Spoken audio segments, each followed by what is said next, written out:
Your 515 Fantasy Football. I know football. Are you ready for some football? Domination on Sundays begins with listening to these guys on Thursdays. You ready for this? Over 40 years of fantasy football experience between them. Yeah! One is a proud veteran of the United States Marine Corps, husband and father, entering his 19th year of fantasy competition. Brian Eikenberry. The other, also a proud husband and father, is one of the winningest fantasy minds in the state. Celebrating 25 years of excellence, Andy Hall. Let's get the game on! It's showtime. The 515 Fantasy Football Show with your hosts, Andy Hall and Brian Eikenberry. Week 13 is here, and for the vast majority of us, any playoff hopes and aspirations hinge on this week's performance. In my opinion, there is no more important week than this one as far as the fantasy regular season goes. So I'm glad you found me and invite you to stick around for a thorough breakdown of all the matchups with grades on all the fantasy relevant players. Before the end of the hour, also give you some bargain bin picks at the quarterback, running back, and pass catching positions that you can feel good about taking a chance on in case you're in need of a Hail Mary. A recap of Week 12 of the 515 Fantasy Football Listener League also coming up later on in the show. I'm Andy Hall. Please like us on Facebook. We're on Twitter as well, answering starts and sits, offering advice on the daily at 515 Fantasy. The show, which you hear Thursdays at 11 a.m. on 1350 a.m. and 102.1 FM, ESPN Radio in Des Moines, Iowa.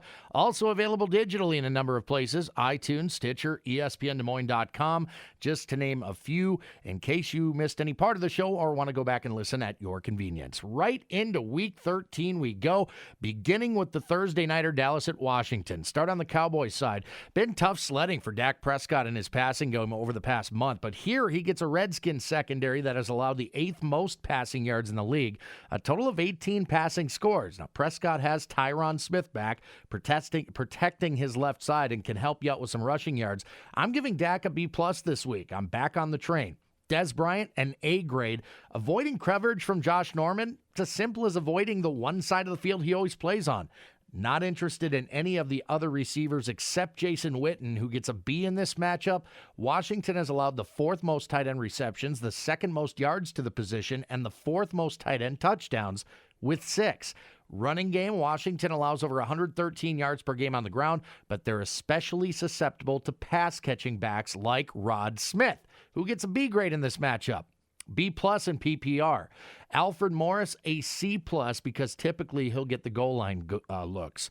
Over to the Redskins, Kirk Cousins. We'll see a very mediocre Cowboy secondary that just got decimated by Phillip Rivers on Thanksgiving last week, who threw for 434 yards and 4 touchdown passes. Cousins had a below-average game on Thanksgiving himself, throwing for 242 with 2 touchdowns and an INT against a Giants team that typically allows much more than that on a weekly basis through the air. 2 things here. Number 1, the loss of Chris Thompson leaves him with 1 less capable threat. And 2, the emergence of Samaje Perine as a true workhorse back. Those things are contributing to a downswing in production for Cousins and the receivers. Cousins is a tepid B- here. Jamison Crowder seems to have replaced those short and intermediate targets vacated by Thompson. I expect his volume to continue. He's a B grade. Josh Doctson, the red zone threat, a C+ with scoring upside, and tight end du jour, whoever it may be this week, a C grade. Cowboys are actually halfway decent against the position, so no matter who it is, chances are they'll be putting up average numbers at best. Minnesota at Atlanta. Great matchup here in the NFC this week. Begin with the Vikings. Case Keenum been quietly one of the league's most efficient and fantasy's most productive and consistent quarterbacks. Here he'll get a very good Falcons secondary that actually ranks 2nd, just behind Jacksonville in passing yards allowed. Less than 200 per game, in fact. They've only given up 11 passing scores. Now, they aren't known for forcing turnovers, nor do they get after the quarterback much, aside from what we saw with Adrian Claiborne and what he did to Dak Prescott a couple of weeks ago. So Keenum shouldn't have much problem allowing receivers to develop routes. I see Keenum as a B- this week. Stephon Diggs will see a lot of Desmond Trufant, which is a tough matchup. But Diggs, he's shown he can beat some of the league's best. So I'm giving him a B grade here. Little nervous about it, but I believe in Stephon Diggs. Adam Thielen, a B+ out of the slot, leaving Kyle Rudolph on the bench. Atlanta have been solid against tight ends all season long. Latavius Murray will once again be the early down and short yardage back. Atlanta, middle of the road against the run in general, have allowed only 5 rushing scores. Murray is a C+ for me this week. Jerick McKinnon, a B grade. Pass-catching specialists tend to fare better against these Falcons. For the Falcons, a typically fantasy-rich offense, this will be an extremely difficult matchup. Vikings rank top 5 against the run and the pass. Matt Ryan, only a B grade this week. He'll need to throw a lot, knowing it's more likely they find success that way rather than on the ground where Minnesota has been incredibly stout. Julio Jones coming off one of the most memorable fantasy performances in years, only a C+ here. Likely to see a lot of Xavier Rhodes in coverage, who showed he's human in getting beat by Marvin Jones a couple of times last week. Rhodes is one of those guys that'll make sure that doesn't happen again. So Jones, a tougher sell in this matchup for me, although you're not benching him. Mohamed Sanu, who has been pretty productive, a B grade, even saw his arm last week. He'll see Trey Waynes and Terrence Newman in coverage, a much more favorable draw. Not going any deeper than that, nor am I looking at any of the tight end options Atlanta has. Now that running game, assuming Devontae Freeman clears the league's concussion protocol and returns this week, only a C+. Minnesota ranks second in the league in rushing yards allowed, are equally tough on pass-catching backs. Only the Eagles have allowed less rushing yards on the season, and they're giving up a league-low 3.3 yards per carry, the Vikings. Tevin Coleman, a C grade, splitting the touches, and will find it tough to find any room to run in this matchup. If I'm you, I'm proceeding with caution here. Houston at Tennessee, a matchup that looks a lot different than the second time around with no Deshaun Watson magic on the Texans side. Instead, it's the incredibly vanilla Tom Savage, who isn't worth the start despite a really great matchup. DeAndre Hopkins, of course, I am excited about. No matter who this guy's quarterback is, if it's anybody but Brock Osweiler, DeAndre Hopkins is an automatic start. He's an A grade based on volume, scoring opportunity. Guy's a stud. Add in a plus matchup against a bottom third Titans secondary. It should be a very good day for the man they call Nuke. Bruce Ellington, the second most intriguing option in the Texans passing game, a C grade at best. Tight end CJ Fedorowicz does absolutely nothing for me, leaving him on the bench. Bad matchup for the Texans runners, but Lamar Miller did rush for nearly 80 yards and did score the last time these teams met earlier this season. Worth a look as a C+. That knee doesn't concern me that much. Just a bit of a bone bruise is my understanding on that. On the Titans side, Marcus Mariota gets another great matchup here, facing a Texans secondary that has allowed the 7th most passing yards on the season. They're tied for the most passing scores in the league. Add in some rushing yards, Mariota's an A grade. Rookie Corey Davis has emerged as one of number 8's favorite targets. He's a B+. Rashard Matthews, assuming he's good to go, a B. Of course, there's no guarantee. We'll need to keep a close eye on him and his practice status as the week moves forward. Not bothering with Eric Decker, but Delaney Walker is an A grade. The Texans have allowed the 5th most receiving yards to opposing tight ends, the 3rd most tight end touchdowns with 6. Houston, they've got a really solid run defense. Not unbeatable, but solid. And neither of the Titans' backs are likely to hit pay dirt here, despite both Buck Allen and Alex Collins both accomplishing that feat on Monday night. Prior to that, Texans front 7 only allowed 3 rushing scores all season. Murray likely leads the touch count, so he's the C+. Derrick Henry, a barely startable C for me. Kansas City at the New York Jets. First, the Chiefs facing a Jets secondary that held Cam Newton without a passing score in Week 12. Ryan Fitzpatrick to only 1 back in Week 10. Alex Smith clearly coming back down to earth over the last month. Only a C grade considering the matchup and the fact that the Chiefs look completely lost offensively. Tyreek Hill, all but invisible of late. Only a C+. Has some scoring upside, obviously, but needs his quarterback to feed him more than he has been. Travis Kelce is an A grade. Jets are the most fantasy-friendly defense to the tight end position. They've allowed 6 scores to the position, ton of receptions, a ton of yards, a great start for Kelce here. Kareem Hunt hasn't scored in what seems like months. No longer a no-brainer must start.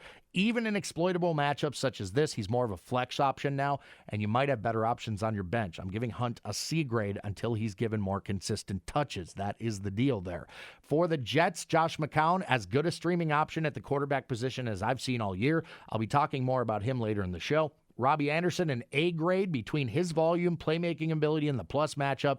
I don't see any reason why you don't keep trotting him out there. Jermaine Kearse, a dart throw C grade because we have seen what he's capable of in good matchups.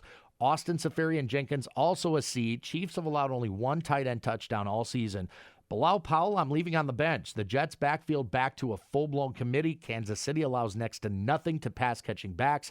Matt Forte commanding at least 50% of the touches now that he's healthy. I'm giving him the C grade. You could consider starting him, as it is a very good matchup for the guy that will likely do much of the running for the Jets. Chiefs have allowed 10 rushing scores on the season, so you got to like that for somebody, anybody, but who's it going to be? My bet is Matt Forte, believe it or not, this week. Denver at Miami, last matchup of this segment. Begin with the Broncos. It's a good bet. Trevor Siemian will be back under center as Denver's starting quarterback this Sunday. Dolphins have allowed 18 passing scores this season, including 4 to New England's Tom Brady last week. Siemian is a B in this matchup, considering how poorly Miami have played in the secondary over the past few weeks. I like Emmanuel Sanders slightly more than Demaryius Thomas here. B+ for Sanders, solid B grade for Thomas. I like both. I just like Sanders a little bit better here due to his history against this team. Some interest as well for Benny Fowler, operating out of the slot, a C grade for Fowler.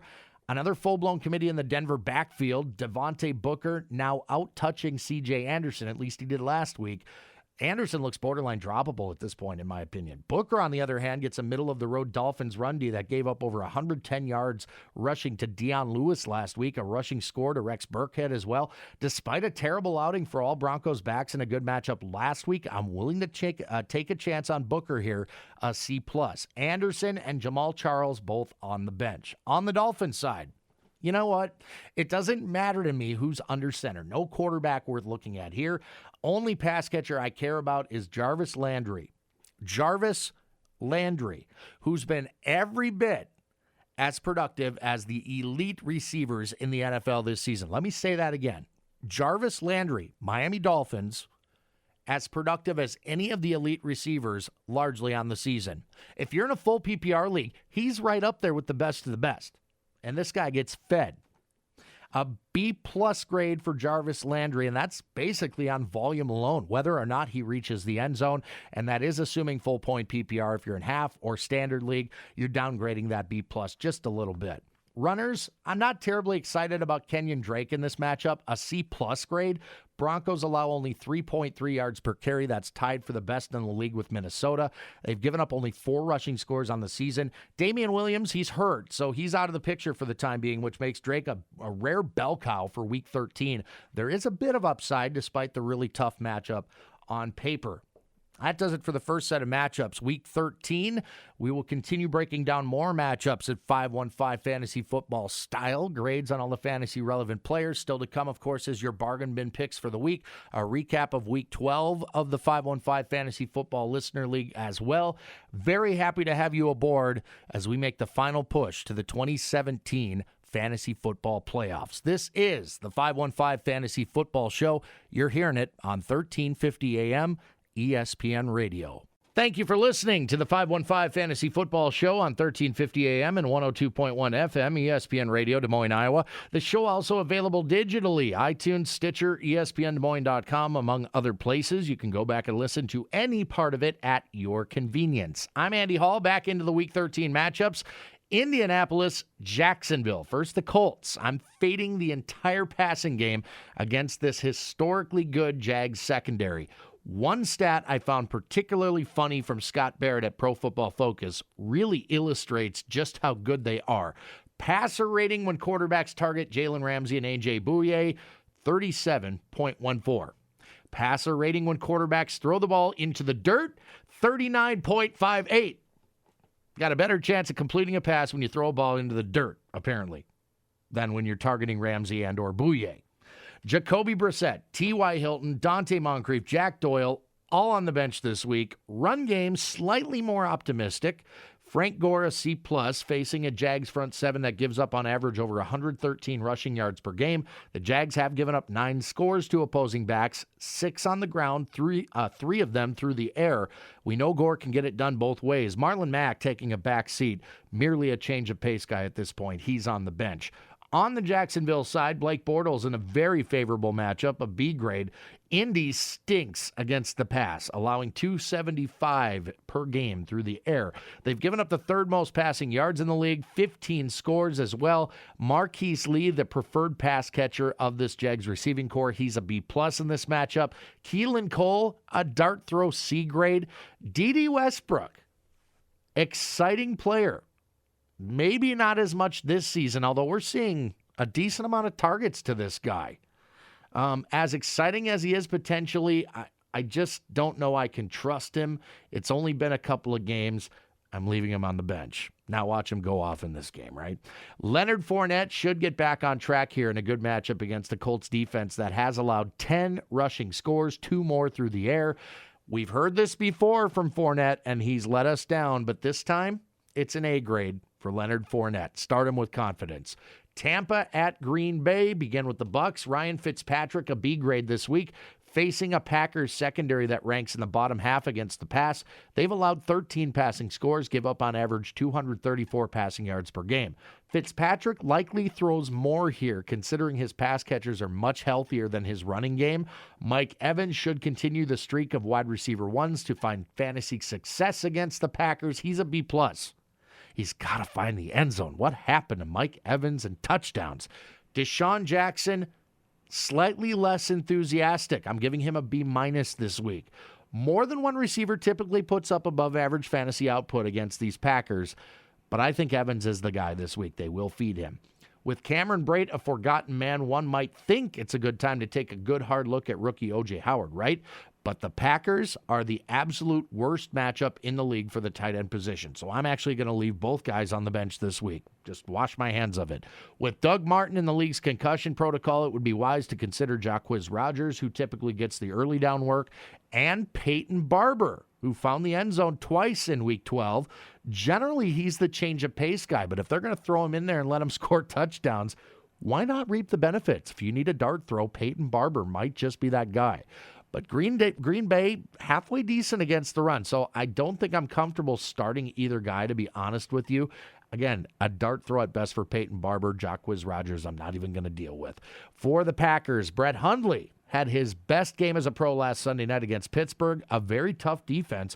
Here he'll face one of the league's doormats against the pass. The Bucs have given up the second most passing yards on the season, a total of 17 passing scores. Hundley can also run, by the way. He's a B+ this week. Strong consideration for my bargain bin at the quarterback position. I think I found somebody better, though, and I'll tell you about it later in the show. Devontae Adams should continue as Hundley's favorite pass catcher. A grade for him. B grade for Randall Cobb out of the slot. A C+ for Jordy Nelson, who has done next to nothing since the injury to Aaron Rodgers. An odd thing, isn't it, for me to give higher grades to both Adams and Cobb over a Jordy Nelson, but that's the world we're living in now. No tight end of note, but I am liking Jamal Williams quite a bit. B+ for Williams, who figures to get the vast majority of the carries and some targets in the passing game as well. That Packers backfield is far from healthy. Detroit at Baltimore. First, the Lions, a very tough matchup for Matthew Stafford in this passing game on the road against a top 5 secondary that leads the league in INT. Only a B grade, and even that might be a tad generous, but I do think the Lions will have trouble establishing the run, so expecting a heavier volume in the passing department, which could be good news for Matthew Stafford, provided he doesn't turn the ball over. And those are big words right there. Marvin Jones has been absolutely on fire. You cannot bench him, but certainly not expecting the kind of success he had against the Vikings on Thanksgiving. Jones, a solid B grade, though. You can feel free to throw him out there in what looks to be kind of a tough matchup on paper. Golden Tate, of course, more valuable in PPR leagues, but offers some appeal out of the slot in standard as well. C+ in that format, a slight bump to maybe a B- if you're PPR. Ravens are susceptible to fantasy production to the tight end position, so Eric Ebron also in play here as a C+. Kenny Golladay I'm leaving on the bench. Also leaving both Detroit backs on the bench. Ravens elite in the run-stopping department since the return of Brandon Williams to the D-line. Amir Abdullah, Theo Riddick, both better off out of your starting lineup. For the Ravens, Joe Flacco I'm leaving on the bench. Even in good matchups, he's been a pretty sizable disappointment for the most part. Lions, a halfway decent secondary. Shouldn't have much problem keeping he and his pass catchers at bay. Jeremy Maclin likely gets the Darius Slay treatment. I could be wrong on that. Macklin's been kind of invisible. He did absolutely nothing on Monday night. I'm leaving him on the bench. Mike Wallace is a home run hitter in this offense. He only gets the opportunities once in a blue moon, so he's a C grade at best. Tight end Ben Watson, a C+. Lions, mediocre versus the position. Alex Collins handles the vast majority of the early down work and short yardage. He's a B+ in this matchup. Lions have allowed the second most rushing scores with 12. They've also allowed a decent amount of receiving yards to the running back position. So Danny Woodhead in play here as a C+. B- if you're in a full PPR. Only one running back has scored on Detroit through the air. So that is of note. Woodhead, I'm expecting more to be the PPR play, obviously. Buck Allen, I'm just going to leave on the bench. He's just not getting the opportunities with Woodhead back. Yes, he scored a touchdown last week. Good for Buck Allen. New England at Buffalo. This one should be pretty quick, actually. For the Patriots facing a slumping Bills defense, it would be wise to start virtually everybody, okay? Tom Brady, an easy A grade. So is tight end Rob Gronkowski. Brandon Cooks, a B grade. Danny Amendola, I'm giving a C to. It seems to me that Brady would rather target Gronk on those intermediate routes over the middle. Running game, even better. Deion Lewis, an A grade. Bills have allowed the most rushing scores in the league, and it's not even close. 16 of them. Rex Burkhead also heavily involved. He's a B grade, and that's the long and short of it for the New England side. Over to the Bills, Tyrod Taylor, a B grade. Patriots still ranked dead last in passing yards allowed. They're known to give up some rushing stats to the quarterback position as well. Only concern here is who does Taylor have left to throw to, right? Count me in on Jordan Matthews out of the slot. I'll give him a B- considering this is a plus matchup. Not fully trusting him yet. Haven't seen it, but it is a good matchup. So a B- for Matthews. Also like Zay Jones a bit. C+ for the rookie. He gets targets. He's not getting the catches, though. And that's contrary to what we saw out of him in college. So kind of a head scratcher here. Maybe just an adjustment to the pro game, but a C+ for the rookie. Charles Clay, a B grade. New England has given up 5 tight end scores on the season. LaShawn McCoy, also a good start here. Despite all the improvements the Patriots have made in stopping the run, I'm tempering my expectations a bit, knowing what I know about Bill Belichick and how he likes to scheme to take away an opponent's biggest threat. McCoy is certainly that. A B grade for Shady this week. Final matchup of this segment, San Francisco at Chicago. Start with the Niners. A new quarterback, Jimmy Garoppolo, will be your starter here in Week 13. Extremely difficult to try and forecast him with so little recent history, and certainly none with the 49ers. He did look pretty good in mop-up duty last week, throwing a touchdown in short order. But the Bears are a tough pass defense, allowing only 213 passing yards per game. They've given up only 11 scores through the air on the season. Jimmy G, a B-. Much of that forecast based in faith more than anything. I'm a Garoppolo fan. Keep that in mind. If it goes reasonably well, he's actually a guy I might consider for the playoff run. He's got some juicy matchups upcoming. Marquise Goodwin, the best of the pass catchers, giving him a B grade. He's got some scoring upside. And Jimmy Garoppolo's got a great arm. Why can't this work? At least once in the game, right? A bunch of dudes otherwise that I'm not interested in. Carlos Hyde getting insane volume in the rushing and pass-catching departments. A solid B grade for Hyde. B+ in PPR. He was targeted 13 times last week, was Carlos Hyde. Over to the Bears. Mitchell Trubisky, a borderline startable fantasy commodity here, considering the matchup. He's a C+ grade, facing a Niners secondary, allowing 246 passing yards per game, a total of 18 passing scores this season. Dontrell Inman, a decent start. I'll cover him in more detail later in the show. Tight end Adam Shaheen is a C+. Niners don't give up a ton of receiving yards to the position, but have surrendered 5 tight end scores. So keep that in mind. They get deep in Niners territory. They might be looking for Adam Shaheen if they can't get it in with one of their 2 running backs. Speaking of the running game, it's mostly Jordan Howard. A little hesitant here, but I'm giving him an A grade. Niners have allowed the second most rushing yards in the league on the season, 9 rushing scores.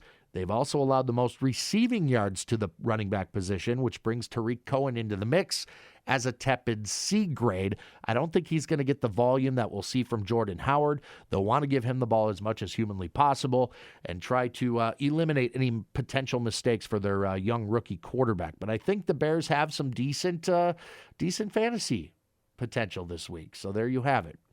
Couple more segments left in this edition of the show. Do appreciate you listening. This is the 515 Fantasy Football Show on 1350 AM ESPN Radio. This is the 515 Fantasy Football Show, heard each and every Thursday on 1350 AM and 102.1 FM ESPN Radio in Des Moines, Iowa. Also available on iTunes, Stitcher, online at espndesmoines.com. A lot of options for you as we continue breaking down Week 13, a very important week in fantasy football as we make our way to the playoffs. Cleveland at the Los Angeles Chargers. Let's begin with the Browns. DeShone Kizer remains firmly on the bench. Chargers rank 7th in passing yards allowed on the season. They give up only 206 per game on average. Only 12 touchdowns have been scored on them through the air. They've intercepted 14 enemy passes and are among the league leaders in sacks and quarterback hurries as well. A really bad matchup for Kaiser. But I am giving 2 of his receivers starting grades, Corey Coleman and in the triumphant return of one Joshua Caleb Gordon. Both are dart throw C grades for me this week. No rhyme or reason on Gordon, but in at least one of my own leagues, I'm actually starting him. The floor is dangerously low, the ceiling almost unlimited. We live and die by the chances we take in this silly game. I'm taking a shot on Gordon this week. Whether you choose to do the same or not, just putting it out there. No other pass catcher's worth a look, but Duke Johnson always worth a start in PPR formats, at least as a flex. In a matchup as good as this one, he's even an RB2 with upside. B+ for Johnson. Chargers are downright bad against the run. In fact, they've given up the most rushing yards in the league and the second most running back receptions. So Duke Johnson, a lot to like there. Isaiah Crowell also in play here. I'll give him a C+ with touchdown upside in case they get up close. On the Chargers side, just the opposite. Love the passing game, not so much the running game. First, Phillip Rivers. Only one team has allowed more passing scores than the Browns. Rivers and his pass catchers are clicking big time of late. A grade for Rivers, A grade for Keenan Allen, who has exploded as of late, should continue to do well in this matchup. Tyrell Williams, a C+. Even he has some touchdown upside. And tight end Hunter Henry is an A. Browns have allowed 9 tight end touchdowns. That's as many as the Giants, by the way. Excellent starts. Melvin Gordon should see volume, but only a B- this week. Browns allow only 3.3 yards per carry. Austin Eckler remains a factor in that Chargers backfield. He gets a C grade. On to the New York Giants and the Oakland Raiders. First, the Giants, who are starting a new quarterback for the first time in 210 NFL games. His name, Geno Smith. Can you believe this? The dumpster fire is burning hotter than the blazes of hell in New Jersey, friends. This is bad. Not thinking about Smith at all, this offense takes a sizable step back now on all fronts. Sterling Shepard now no better than a C+ if he's back on the field. Tight end Evan Ingram the same. Wouldn't necessarily bench both of these guys, but I'm definitely tempering my expectations. Geno Smith, a guy I know a lot of you guys that play daily fantasy out there, maybe taking a chance on because his salary's super low. But I think it's a huge mistake. And make no mistake, this is a really great matchup. Raiders have allowed the 6th most passing yards, a total of 19 passing scores, have intercepted only 1 pass all season long. They just got their first one last week. But man, just bad. Running game, pretty much Orleans Darkwa and no one else. Oakland, a halfway decent run D, allowing only 4 yards per carry. A C grade on Darkwa. Bench grade on everyone else. Shane Vereen, Wayne Gallman, I'm just not bothering. Over on the Oakland side, Derek Carr, who, by the way, still has less touchdown passes and less fantasy points overall than Deshaun Watson. Wrap your mind around that. He'll get a Giants defense that can't stop anybody or anything. Got some really bad news earlier today. Janoris Jenkins, their one bright spot on defense, who actually hasn't been all that great this season, but's got a good history, out for the rest of the year with injury. They've allowed the 4th most passing yards, the 2nd most passing scores, 2nd most rushing yards as well.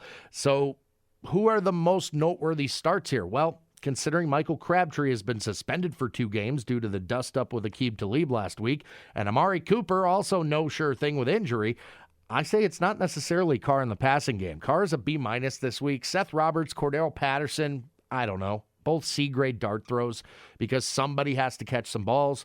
Patterson is probably the higher ceiling guy if you're looking for that sort of thing. Seth Roberts, maybe the safer play of the two. Jared Cook is an A grade.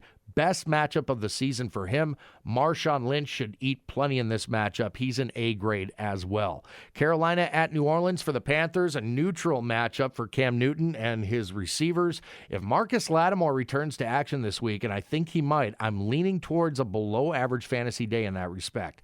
Newton at best is a B grade, only because of what he can contribute with his legs. Devin Funchess is a B on volume mostly, a bit of scoring potential there, but not a ton. Greg Olsen, a massive letdown in his return last week, day-to-day after re-aggravating a foot injury. Can't count on him. So it may be back to Ed Dixon. which doesn't feel exciting, but the Saints are a decent matchup for tight ends, having given up 6 touchdowns to the position. C+ for Dixon. The runners, it's mostly Christian McCaffrey. Positive matchup, both from a runner's standpoint and a pass-catching angle as well. CMC is a B+ this week. Jonathan Stewart, a C grade at best. Needs goal line carries to make a start even worth it, and even that's no guarantee with Newton running him in as much as he is. On the Saints side, Drew Brees draws a difficult matchup. Panthers top 6 in pass defense, have given up 17 passing scores. Home matchup, that's a plus. He's thrown for multiple scores in his last 3 head-to-head meetings with Carolina and averaged 344 passing yards over that span. A B grade on Brees here, though. Something tells me he looks more like the Brees of old this week for some strange reason. Before New Orleans figured out they could actually run the ball. Remember that? Just a gut feeling. I have no issue starting him here. Michael Thomas, a B grade as well, went for 78 yards and a score last year in the home matchup versus the Panthers. Ted Ginn, Brandon Coleman, Willie Snead, no clue. Leaving them all on the bench. Kobe Fleener as well. He's dealing with some injury issues. Carolina, very good against the position anyway. Although, strangely, they've allowed 5 tight end touchdowns. Kind of a head scratcher. Mark Ingram, a B- at best for me this week. Panthers top 3 against the run. They're good. Alvin Kamara has become kind of a no-brainer start regardless of scoring format, but especially in PPR, you got to love his ceiling every single week, no matter the matchup. I'm giving Kamara a B+. And it's not a big leap of faith like it might have been a couple of weeks ago. By the way, do you know that he is right on the heels of Le'Veon Bell in terms of fantasy scoring in full PPR leagues, and he's done it on almost 200 less touches? That is insanity right there. Alvin Kamara, a great start no matter what. Los Angeles Rams at Arizona Cardinals. First, the Rams quarterback Jared Goff. A pretty good spot here, facing a Cardinals secondary that ranks bottom 3rd in passing yards allowed. 18 passing scores against them on the season. Aside from Patrick Peterson, they have nobody worth a damn in pass coverage except maybe Tyrann Mathieu, and he only gets slot guys and tight ends. That makes Sammy Watkins a mediocre C+ for me. Tyler Higbee, a C grade at best. In Robert Woods' absence, Cooper Kupp saw the most targets in Week 12. A season-high 11, also setting season highs in receptions with 8 and yards with 116. Back in Week 7, the last time these teams met, Kupp was targeted 10 times, caught 4 passes for 51 yards and a score.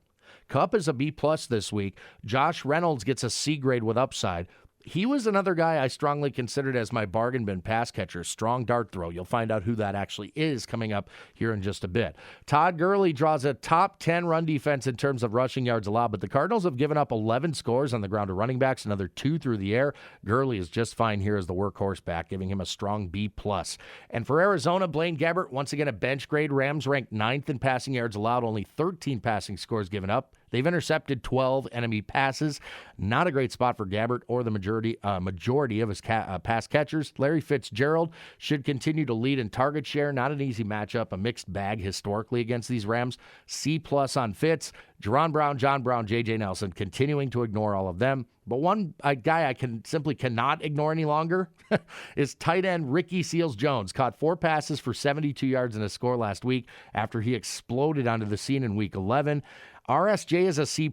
Rams relatively tough on the tight end position, but have allowed 4 scores on the season.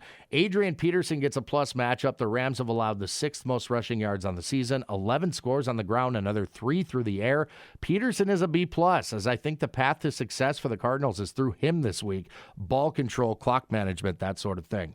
One final matchup in this segment's the Sunday nighter, Philly at Seattle. On the Eagles side, Carson Wentz, in what once would have been considered a true test of whether or not he had truly reached an elite level. Now he faces a severely shorthanded Seahawks secondary, say that 5 times fast, and a tough run-stopping unit. My guess is he takes to the air more than usual. B+ for Wentz, despite the road game in prime time. I like his chances, and some of his receivers as well, particularly Alshon Jeffrey, who's been stellar of late. A B+ for him. Nelson Aguilar, a B, B-. Slot guys have always tended to fare pretty well against the Legion of Boom defense, even when they were the Legion of Boom. Zach Ertz is an A grade in a plus matchup. I'm not going any deeper than that. Runners, I don't like the vast majority of the options here. It's a big committee. But I will give LeGarrette Blount a C+. I think game script favors the Eagles here. He should get the most carries. Jay Ajayi, a desperation flex play, a C grade in my opinion. I'm not interested in anyone else. Finally, the Seahawks, Russell Wilson, like Carson Wentz, facing a secondary that's very beatable and a stout front seven that is great at stopping the run. Wilson, therefore, a B grade. Eagles, middle of the road in terms of passing yards allowed. They've given up 14 passing scores, and they're the league leader in interceptions with 16. Now, Wilson, not typically a guy that'll have a lot of turnovers, but this isn't a slam dunk matchup for him. Doug Baldwin plays out of the slot. Got the most favorable matchup of the pass catchers. B+ for Baldwin, C+ for Paul Richardson on the outside. Jimmy Graham, neutral matchup here, but likely continues his dominance in the red zone. A B+ for Graham, who's actually hurt the value of Doug Baldwin with all the touchdowns he's catching inside the 10.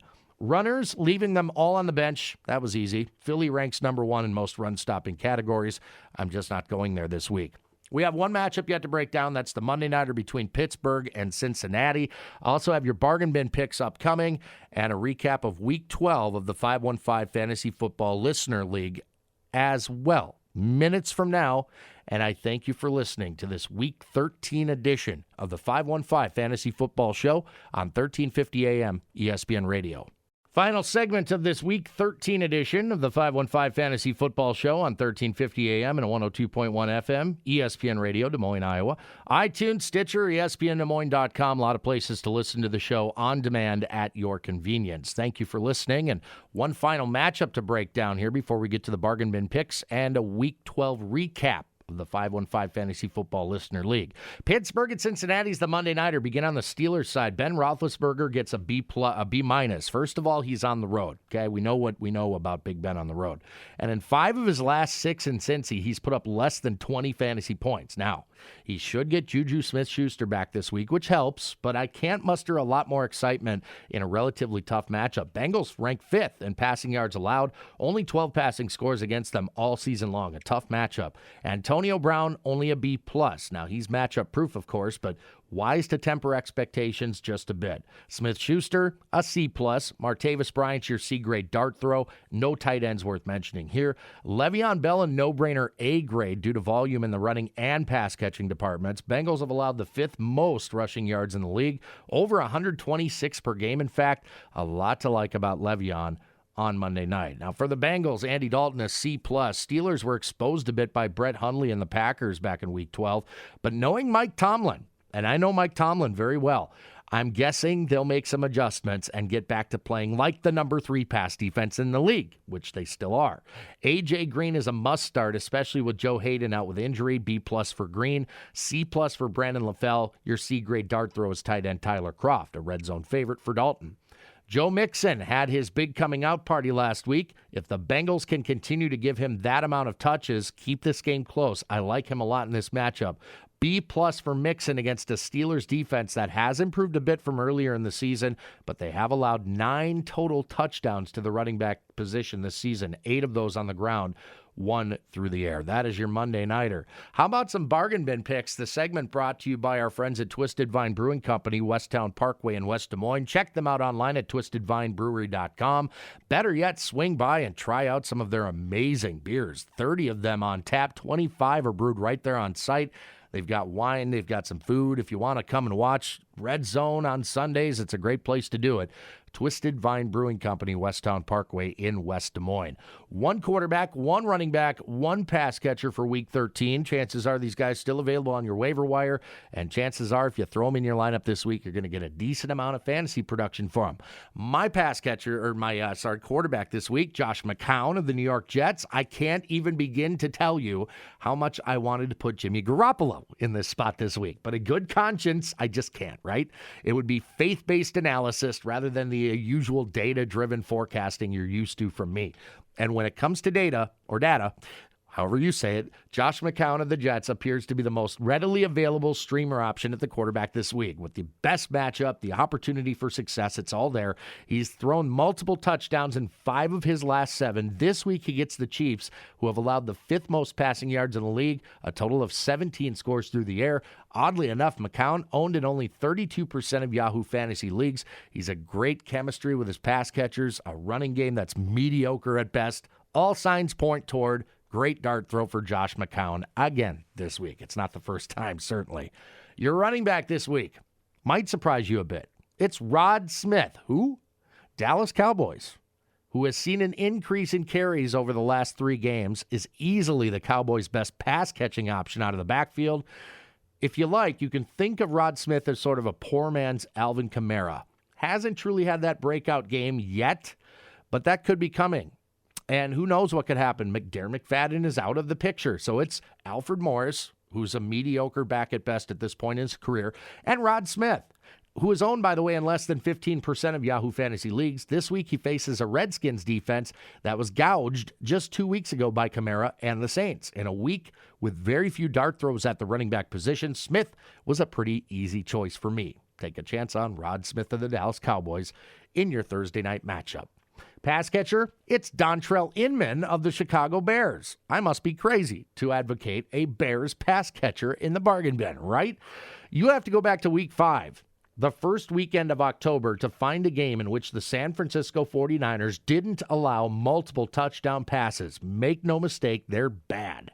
They've given up the 7th most passing yards in the league this season, a total of 20 scores through the air. Mitchell Trubisky threw for nearly 300 yards and a touchdown the last time he faced a secondary of such ineptitude. That would be the Packers back in week 10. If he can come anywhere close to those yardage numbers here, Inman has to be in line for a decent fantasy day, considering his target share since being traded to the Chicago Bears. And there you have it, your bargain bin picks for week number 13. The 515 Fantasy Football Listener League is presented by our friends at Iowa Firecracken. Iowa-owned, Iowa-operated, America-approved. They are online at firecracken.com. Check them out on Facebook. Give them a like there. And they're on Twitter as well, at iFirecracken. Reminder, the Windsor Heights location off I-235 and the 8th Street, 73rd Street exit, open for business beginning December 10. That's just over a week away. Fireworks of all shapes, sizes, colors, reasonably priced, back on sale December 10 at Iowa Firecracken. If you're in the market to buy beautiful things that go boom, choose local. 3 guys that have been supporting the show all season long. Fantasy football guys just like us and happen to love the business they're in. Why wouldn't they? It's amazing. Iowa Firecracken. Quick recap of the Week 12 of the Listener League. Winning streak continues for my super squad, now ranked 5th in the league. Leapfrog, the artist formerly known as Comb the Desert, by a score of 91.48 to 88.86. Moo Cow Guys, second hottest team in the league, beats up on Brian's team. Final in this one, 148.48 to 94.36. Taco Corp holds on to his number 2 seed, edging out a lovable loser, Oink, 97.88 to 93.06. Free Willy Guy, current number 3 seed, all over Boomin, whose milk has soured, in his words. Yeah, I'd say, Maddie, when you hitch your wagon to that many Dallas Cowboys and your team goes down the pooper like yours has, that's what happens. 143.58 to 66.46. It wasn't even close. Free Willy Guy gets another win. Petty and the Jets still got a fighting chance at the playoffs, but they need some help. They helped their cause last week by squeaking by Phillips Bolo tie, 82.98 to 79.26. The upset of the century happened last week, ladies and gentlemen. The previously undefeated Purple People Eaters now has a blemish, courtesy of Steve's Annihilators, who won by less than 1 full point. Unbelievable finish here. The final 89.92 to 89.52. 0.4 points. All that separated Purple People Eaters from possible perfection. But it is not to be, alas. Week 13 matchups, the playoff picture as well. 1 seed, Purple People Eaters, 11-1. My squad, currently the 5 seed at 6-6. Had the distinguished honor of handing him loss number 2 this week. So there you have it. Number 2 seed, Taco Corp, faces off against 3 seed Free Willy Guy. Both teams 8-4, already locked in for the playoffs, but fighting it out for playoff positioning. 4 seed, Moo Cow Guy, 7-5, gets a positive draw, taking on 9 seed Boomin, 5-7, and falling fast. 6 seed, the artist formerly known as Comb the Desert. He and Petty and the Jets, the 8 seed, both on the bubble. A win here all but guarantees a playoff spot with both squads at 6-6. Steve's Annihilators also 6-6. Currently the 7 seed, should be a lock for a win here, provided he doesn't choke on Phillips Bolo tie. Currently the 11 seed at 3-9, looking to play spoiler. And finally, the battle of the bowel movements. No offense, guys. Toilet bowl matchup of the week features the 10 seed Brian's team at 4-8 against our lovable losers, Oink, 12 seed at 2-10. Good luck to me this week. Everyone else, you suck. I hope you lose. I do appreciate you listening. We're back again next week for week 1 of the fantasy playoffs. Quick reminder, if you missed any part of the show, feel free to go back and listen on demand anytime. iTunes, Stitcher, ESPNDesMoines.com, and a few other spots. Until next time, I'm Andy Hall. This is the 515 Fantasy Football Show on 1350 AM ESPN Radio.